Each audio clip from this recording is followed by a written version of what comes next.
BBA, BCA, BCom computer కోర్సులో 100% placement లభించే ఏకైక డిగ్రీ కాలేజ్ కూకట్పల్లిలోని I3 డిగ్రీ కాలేజ్ 8367215215. నమస్కారం అండి, వెల్కమ్ టు సుమన్ టీవీ. నేను గీతాంజలి. ప్రస్తుతం మనతో పాటు ప్రముఖ జ్యోతిష్యులు బ్రహ్మశ్రీ నందిభట్ల శ్రీహరి శర్మ గురువు గారు ఉన్నారు. వారిని అడిగి ఏప్రిల్ 26వ తారీఖు శని త్రయోదశి అండి. శని ప్రభావం ఈ విశ్వావసునామ సంవత్సరంలో ద్వాదశ రాశుల వారికి ఉందని గురుగారు ఆల్రెడీ చెప్పి ఉన్నారు. అయితే ఎటువంటి ప్రభావం ఉంటుంది, ప్రత్యేకించి ఈ శని త్రయోదశి రోజున ఎటువంటి పరిహారాలు చేసుకుంటే మంచిదో తెలుసుకుందాం. ప్రత్యేకించి ఇప్పుడు మీనం, మేషం వీరికి బాగా ఎక్కువగా ప్రభావాలు ఉంటాయని చెబుతూ ఉన్నారు. అలాగే కుంభరాశి వారికి కూడా ఈ ప్రభావం ఉంటుందని అంటున్నారు. ఇలా వీటి గురించి తెలుసుకుంటూ పరిహారాల గురించి కూడా మరిన్ని వివరాలు మాట్లాడదాము. గురువు గారితో మాట్లాడదాం. నమస్కారం గురుగారు. వాగర్థావివ సంపృక్తౌ వాగర్థ ప్రతిపత్తయే జగతః పితరౌ వందే పార్వతీ పరమేశ్వరౌ. ఆదిత్యాయ చ సోమాయ మంగళాయ బుధాయ చ గురు శుక్ర శనిభ్యశ్చ రాహవే కేతవే నమః.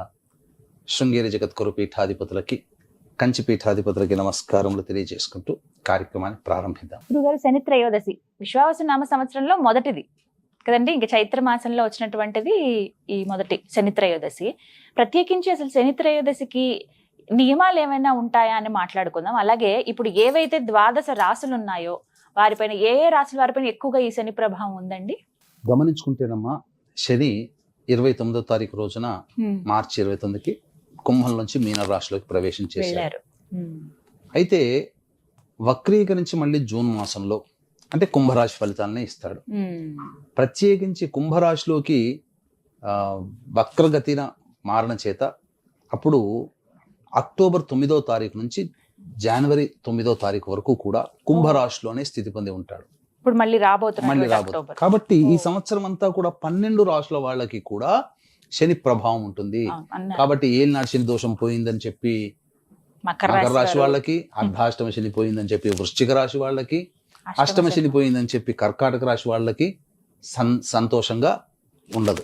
ఎందుకనంటే 3-4 నెలలు మళ్ళీ కుంభరాశిలో ఉండడం వల్ల గత 2.5 సంవత్సరాల్లో 3 కుంభరాశిలో ఉంటే ఎటువంటి ఫలితాలు పొందారో అటువంటి ఫలితాలు ఉంటాయి. అంటే ఓవరాల్ గా చెప్పాలంటే 12 రాశుల వాళ్ళకి కూడా ఈ యొక్క శని ప్రభావము. అన్నిటికంటే వీక్షించేటువంటి ప్రేక్షకులు కూడా గమనించాల్సింది ఏంటంటే, శని కర్మదోషాలని తొలగిస్తాడు. ముందు భయపడిపోతాం గురువుగారు. అంటే ఇక్కడ మనము ఒక కర్మదోషము, కర్మస్థితి అనేటువంటిది అంత అర్థం చేసుకోవడానికి చాలా జ్ఞానం ఉండాలమ్మా. దాని మీద ఎవరైనా కానీ శ్రద్ధ పెడితే తెలుసుకోవచ్చు. కానీ సింపుల్ గా వాళ్ళ అందరికీ కూడా అర్థమయ్యే ఒక్క మాట చెప్తాను. తప్పకుండా. ఇప్పుడు సంపాదిస్తుంటారు ఏ వ్యక్తి అయినా, మీరైనా నేనైనా అందరూ కూడా సంపాదించేటప్పుడు ఏ వ్యక్తి సంపాదనలోనైనా కొంత దోషం ఉంటుంది ఎవరికైనా కానీ, కలియుగ ప్రమాణాన్ని అనుసరించి.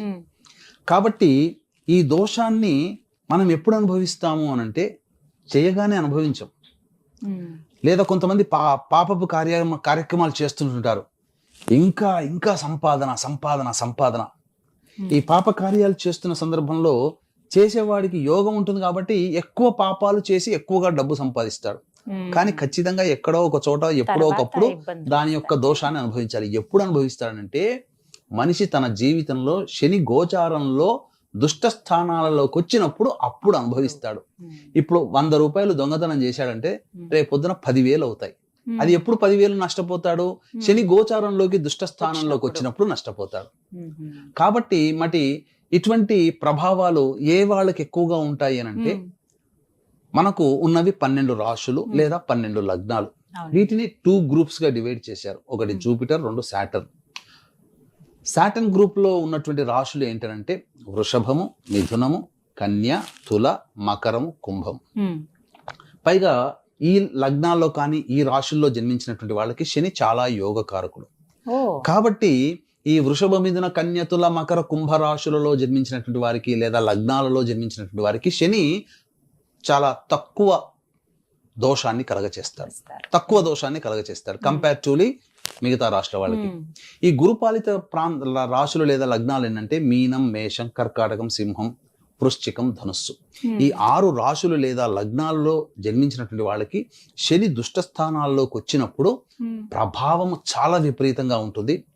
ఒక్క ఎగ్జాంపుల్ చెప్పాలంటే, వీక్షించేటువంటి ప్రేక్షకుల్లో కూడా ఈ యొక్క గత 2.5 సంవత్సరాలుగా వృశ్చిక రాశిలో జన్మించిన వాళ్ళు ఉన్నారు అనుకోండి, ఎన్ని రకాలుగా కష్టాలు పడి ఉంటారు. ఒక్కసారి ఇమాజిన్ చేసుకోండి.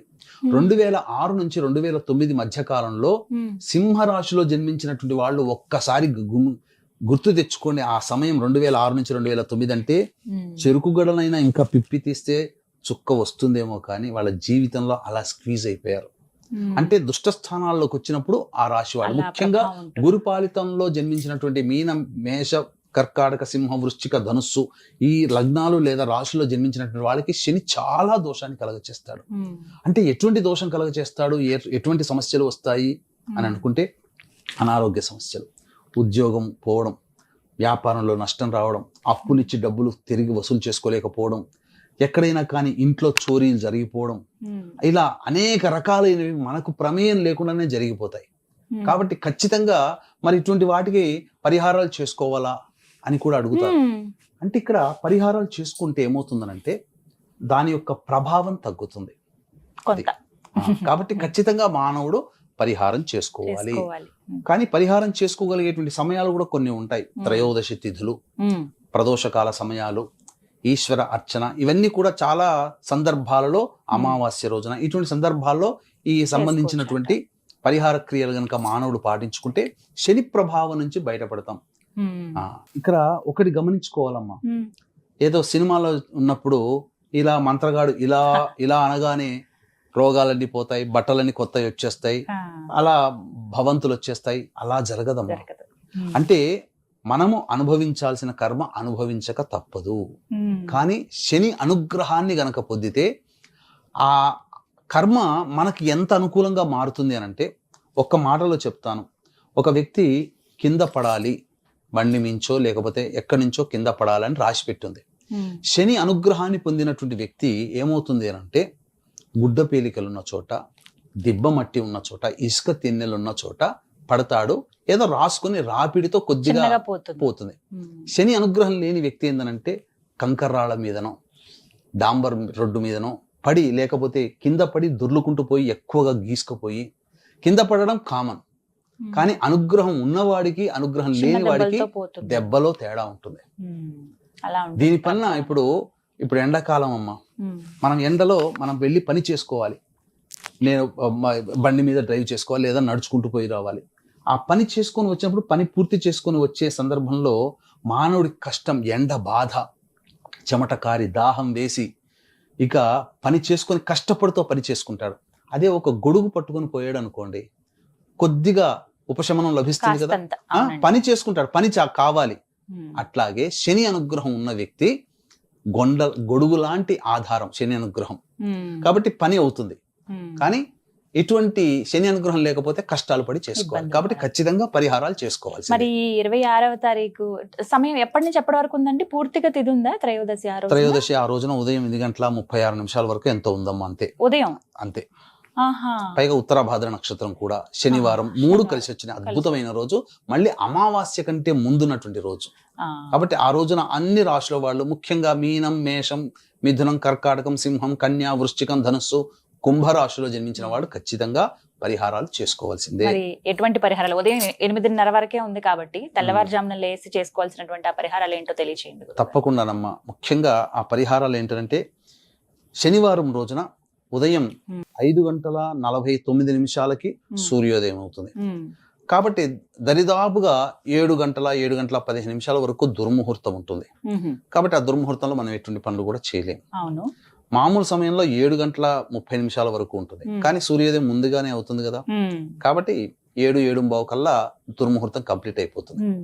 తదనంతరం అప్పుడు దేవాలయానికి చేరుకోవాలి. 7:15 అది స్నానం అవన్నీ కూడా కాలకృత్యాదులన్నీ తీర్చుకొని వీక్షించేటువంటి ప్రేక్షకులకు కూడా గమనిక. ఈ యొక్క 26వ తారీఖు రోజున శనివారము, త్రయోదశి తిథి, ఉత్తరాభాద్ర నక్షత్రము, అమావాస్య ముందున్నటువంటి మహత్తరమైనటువంటి రోజున ఈ మీన, మేష, మిథున, కర్కాటక, సింహ, కన్య, వృశ్చిక, ధనుస్సు, కుంభరాశుల్లో జన్మించినటువంటి వారికి ప్రత్యేకంగా, మిగతా రాశుల వాళ్ళు కూడా చేసుకోవచ్చు. వాళ్ళ యొక్క జాతకరీత్యా ఉన్నటువంటి కర్మదోషాల నివారణార్థమై, ముఖ్యంగా శనిదోష పరిహారార్థమై ఈ సంవత్సరంలో కేవలం 4 శని త్రయోదశులు, అందున చైత్రమాసంలో వచ్చే మొట్టమొదటి త్రయోదశి తిథి.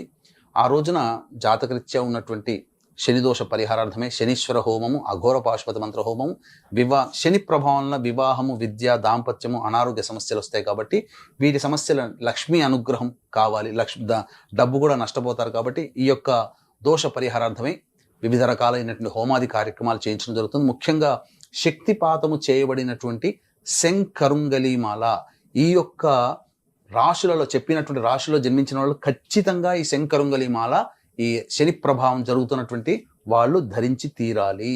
కాబట్టి కర్మదోషాలని మరియు జాతక దోషాలని తొలగించే శంకరుంగలి, కరుంగలి కాదు శంకరుంగలి మాల అనేటువంటిది మీకు శక్తిపాతం చేసి ఇవ్వడం జరుగుతుంది.